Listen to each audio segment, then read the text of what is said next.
It is the fastest growing international crime network that the world has ever seen.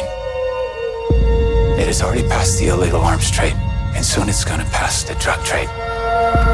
Because you can sell a bag of cocaine one time with a child 5 to 10 times a day. God's children are not for sale.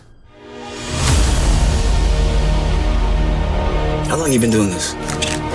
12 years now. How many pedophiles you got? 288. How many kids you found?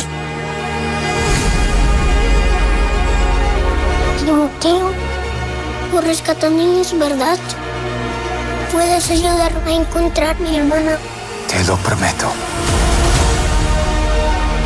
For Homeland Security, you know we can't go off rescuing Honduran kids in Colombia.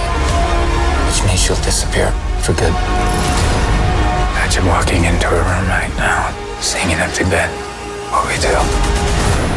You quit your job and you go and rescue those kids. So at this moment, she could be a block down the road, or she could be in Moscow, Bangkok, LA. She's a major operator. It's all rebel territory. No one goes in. Not the army, not the police, not us. What if this was your daughter? There's no Marine unit coming. You're on your own. This job tears you to pieces. And this is my one chance to put those pieces back together. When God tells you what to do,